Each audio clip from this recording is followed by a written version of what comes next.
उन्होंने बोला था कि जैसे सत्ता में आएंगे तो 1 साल में 5 लाख लोगों को रोज़गार देंगे, 5 लाख नहीं तो राजनीति से संन्यास लेंगे।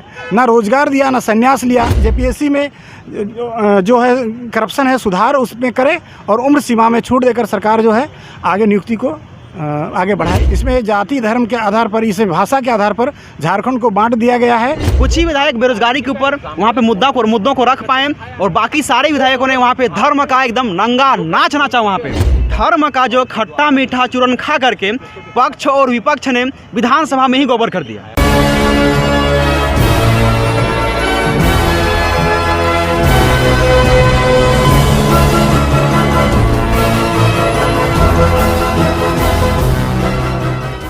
नमस्कार, मैं हूं नेहा परवीन और इस वक्त आप देख रहे हैं पीएमपी इंडिया न्यूज़। इस वक्त मैं मौजूद हूं बापू वाटिका के समक्ष, जहां पे पंचायत सचिव वाले लोग अभी भी परेशान नज़र आ रहे हैं। इन्होंने 8 अगस्त क्रांति भी की, 10 अगस्त क्रांति भी की, पर सरकार के कानों पे जू नहीं रेंगी है अभी तक। इनका कहना है कि सरकार अभी तक इनको लॉलीपॉप ही दिखा रही है। तो आइए जानते हैं, आज इन्होंने एक प्रेस वार्तालाप रखी है, तो इनसे ही जानते हैं कि क्या इनका उद्देश्य और क्या कारण है। क्या उद्देश्य है आपका? आज जो आपने पीसी रखी है बापू वाटिका के समक्ष। हमारा पीसी रखने का एक ही उद्देश्य है कि 2 अक्टूबर को गांधी जयंती है और गांधी जयंती के दिन में हम सारे युवा अपनी मांगों को लेकर के, सबको पता है, किसी से ये सच्चाई छुपी हुई नहीं है कि किस तरह से झारखंड आज बेरोजगारी की चरम सीमा पर पहुंच गया है। झारखंड में बेरोजगारी दर पूरे भारत में सर्वाधिक हो चुका है, जो कि 59.2% तक आंकड़ा पार कर चुका है, जो कि झारखंड में बेरोजगारी दर पूरे भारत में सर्वाधिक है। और ऐसे में हम सारे जितने लंबित नियुक्ति की मांग कर रहे युवा हैं, जैसे कि पंचायत सचिव, excise constable, special branch, JPSC वाले हो गए, जेएसएससी के सारे अभ्यर्थी हो गए, नए वैकेंसी की मांग कर रहे हैं, सीजीएल वाले अभ्यर्थी हो गए हैं, साथ ही साथ यहाँ कारा चालक हो गए हैं, सिविल कोर्ट वाले हो गए, सारे तमाम प्रकार के अभ्यर्थी, होम गार्ड वाले हो गए, सब अभ्यर्थियों के साथ यहाँ पे 2 अक्टूबर को हम लोग यहाँ पे एक रणनीति के तहत यहाँ पे हम लोग आमरण अनशन करेंगे। और जो हमारे आदर्श गांधी जी ने जो असहयोग आंदोलन, सविनय अवज्ञा आंदोलन, भारत छोड़ो आंदोलन और हर एक आंदोलन के तर्ज पे उन्होंने आमरण अनशन को अपना हथियार बनाया था, वैसे ही हम सारे युवा अपने उसी आमरण अनशन को हथियार बनाते हुए आगे बढ़ेंगे और सरकार से अपनी नियुक्ति की मांग करेंगे। और इसलिए 2 अक्टूबर को हम लोग का ये प्लानिंग है।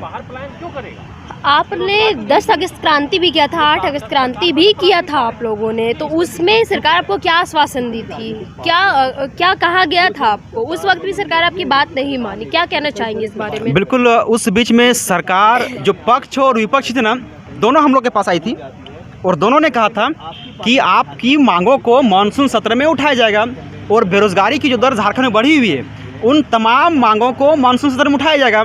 लेकिन मानसून सत्र में कुछ अलग ही खेला हो गया। वहाँ पे धर्म का जो खट्टा मीठा चूरन खा करके पक्ष और विपक्ष ने विधानसभा में ही गोबर कर दिया।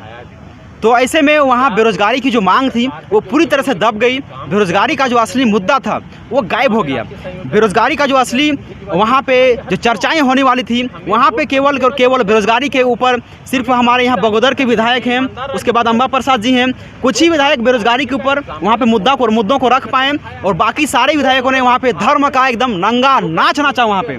और ऐसे में पूरा का पूरा विधानसभा बाधित रहा। तो हम लोग को आश्वासन दिया गया था कि विधानसभा में आप लोग को एक्शन लिया जाएगा और इस तरह कैबिनेट यहाँ पे रोज हो रहा है, हर सप्ताह यहाँ पे कैबिनेट किया जा रहा है, लेकिन उसके बाद भी युवाओं को लेकर के कोई बड़ा ठोस निर्णायक कदम नहीं लिया जा रहा है। ऐसे में झारखंड के युवा तनाव में भरे हुए हैं, इस तनाव पूर्ण माहौल में जी रहे हैं। ऐसे में कब किस तरह का अनहोनी घटनाएं घट सकती है, इसका जिम्मेदार युवा खुद नहीं होगा। और इसीलिए 2 अक्टूबर को हम लोग यहाँ शांतिपूर्ण तरीके से, गांधीवादी तरीके से, गांधी जी का जो सबसे बड़ा हथियार रहा है आमरण अनशन का, उस हथियार को हम लोग अपनाते हुए यहाँ पे हम लोग धरना प्रदर्शन करेंगे और उम्मीद करते हैं कि 2 अक्टूबर को पूरा झारखंड का सबसे बड़ा जन आंदोलन के रूप में देखने को आप सबको मिलेगा। जैसा कि आपने सुना कि मानसून सत्र जो चल रहा था, युवा जो थे वो एक उम्मीद लगाए हुए थे कि उन्हें उनका हक मिलेगा, पर इनका कहना है कि धर्म को लेकर वहाँ पे कचड़ा कर दिया गया। और अब इनसे जानते कि 2 अक्टूबर को ये लोग क्या करने वाले हैं। 2 अक्टूबर गांधीवादी तरीके से पूरे झारखंड के 2400 ज़िला मुख्यालय या तो महात्मा गांधी बापू जी का जो प्रतिमा होगा वहाँ पर हम लोग उसका लिस्ट जारी करेंगे 1-2 दिन के अंदर ही, और वहाँ पर कौन कहाँ पर नेतृत्व करेंगे वो पूरा 2400 ज़िला में हम लोग का रोड मैप लगभग तय हो गया है। उसका सिर्फ अब जारी करना बाकी है। और 2400 ज़िला में हम लोग गांधीवादी तरीक़ा से कहीं पर अनशन करेंगे और मतलब उपवास की प्रोग्राम हम लोग मांग कर रहे हैं। सरकार से हम लोग मांग कर रहे हैं, 5 मांग है हम लोग का मुख्य है कि जितनी पेंडिंग नियुक्तियां हैं उसको बहाल किया जाए। उसके बाद जो नियुक्ति वर्ष आप मना रहे हैं तो ज़्यादा से ज़्यादा लोगों को नियुक्ति करने के लिए तुरंत वैकेंसी निकाला जाए। और उससे पहले जो स्थानीय नियोजन नीति था, जो ये मैट्रिक इंटर है, उसको वापस लेकर के, क्योंकि ये विवादित है, इसमें जाति धर्म के आधार पर, इसे भाषा के आधार पर झारखंड को बांट दिया गया है और ये असंवैधानिक भी है। विधि आयोग ने कहा है कि असंवैधानिक है क्योंकि इसमें मौलिक अधिकार का हनन हुआ है। इसमें पूरी तरह से ब्लॉक कर दिया गया है। यहाँ के शिक्षण संस्थान, जो झारखंड के शिक्षण संस्थान हैं, वहीं के 100% लोग जॉब में जाएंगे। तो बहुत से ऐसे हैं कि ये जो है संघवादी सिस्टम के अनुसार, संविधान के अनुसार ये अमान्य हो जाएगा, रद्द हो जाएगा। इसके लिए केस भी चला गया है, केस भी हो गया है, ये बहुत जल्द रद्द हो जाएगी। तो हम चाहते हैं कि इसको सरकार वापस ले और फ्रेश जो है खतियान के आधार पर स्थानीय नीति बनाए। और यही सारे मांगे हैं। जेपीएससी में जो है करप्शन है, सुधार उसमें करे और उम्र सीमा में छूट देकर सरकार जो है आगे नियुक्ति को आगे बढ़ाए। इसीलिए हम लोग 2 अक्टूबर को बड़ा आंदोलन करने वाले हैं। सर, ये अपने वादे से मुकर रही है, इस बारे में क्या कहना चाहेंगे? बिल्कुल, इसमें पूरा झारखंड के युवा जान गए हैं और हम लोग जुड़े हुए हैं। करीब 2400 जिला के संगठन से जुड़े हुए युवाओं के झारखंड यूथ एसोसिएशन हम लोग ने एक संगठन भी बनाया है। इनके वादा खिलाफ़ी, और इसको अभी वादा खिलाफ़ी ही नहीं, ये विश्वासघात जो है के रूप में हम लोग इसको याद कर रहे हैं। क्योंकि उन्होंने बोला था कि जैसे सत्ता में आएंगे तो 1 साल में 5 लाख लोगों को रोज़गार देंगे, 5 लाख नहीं तो राजनीति से संन्यास लेंगे। ना रोज़गार दिया ना संन्यास लिया। जब 1 साल हो गया तब हम लोगों ने सवाल किया तो बोला कि नहीं, आनन फानन में उनके पास विज़न नहीं है। आनन फानन में बोल दिया 2021 जो है नियोजन का ये वर्ष होगा, नियुक्ति का वर्ष होगा। अभी 9 महीना ख़त्म हो गया है और 10वां महीना अभी प्रवेश करने वाला है, अक्टूबर महीना। तो मतलब सरकार ने वादा खिलाफ़ी किया है और विश्वासघात इसलिए हम लोग कह रहे हैं क्योंकि इसने जो जेपीएससी का जो नियमावली बनाया है उसमें ना आरक्षण का पालन किया, ना उम्र सीमा में छूट दिया। उसमें बहुत सारे विसंगतियां हैं और जो भी नियम बनाती है झारखंड विरोधी बनाती है। अभी जेएसएससी का जो मैट्रिक इंटर का नियमावली बना है उससे झारखंड के तमाम वर्ग के लोग नाखुश हो गए हैं। और एक जो है लैंड पूल वाला जो कानून बना था, जो पिछले सत्र में बना था आनन फानन में, उसका कोई चर्चा नहीं हुआ था। और उसमें कहा गया था कि झारखंड में जितने भी शहर हैं उससे 10-10 किलोमीटर दूर तक पूरा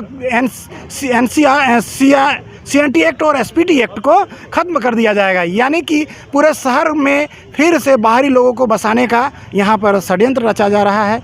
यानी ये अबुआ राज नहीं है, ये युवाओं के साथ गद्दारी का काम हो रहा है। यही कहना चाहते हैं। हमारे साथ यहाँ पे और भी लोग मौजूद हैं। आइए जानते हैं कि 2 अक्टूबर को क्रांति अनशन करने वाले हैं। 2 अक्टूबर को ये लोग जो अनशन करने वाले हैं तो क्या करने वाले हैं 2 अक्टूबर को? सर, आपने 8 अगस्त क्रांति किया, आपने 10 तारीख को भी अगस्त क्रांति किया आपने। तो क्या लगता है 2 अक्टूबर क्रांति करिएगा तो सरकार आपकी बात को मानेगी या फिर अनसुनी करेगी? इन लोगों ने दोनों कई आंदोलन पहले भी किया है और अभी 2 अक्टूबर को आंदोलन करने वाले हैं। तो मैं आम आदमी पार्टी का प्रदेश सचिव हूं और मैं इन लोगों को समर्थन करने अपनी पार्टी की तरफ से आया हूं। जी। तो इनका समर्थन है, ये बिल्कुल इनका भविष्य अंधकारमय हो गया। इनके सारा टाइम इन लोगों ने ख़राब कर दिया। जो वादे किए, वादे खिलाफ़ी हुई। और सबसे बात है कि जनता के मुद्दे पर, जो यूथ के मुद्दे पर हम यूथ के साथ हैं। ये लोग अनशन करने वाले हैं और इस बार भी ये लोग पूरे जिलों से लोग एक साथ जमा होंगे। इन लोगों में अब भी आक्रोश नज़र आ रहा है कि सरकार इनकी बातों को अनसुनी और अनदेखी कर रही है। अब देखना यह है कि सरकार इनकी बातों पे कब तक गौर फरमाती है। ऐसे ही तमाम खबरों के लिए बने रहे PMP इंडिया न्यूज़ के साथ। मैं रिपोर्टर नेहा परवीन, कैमरामैन फारूक।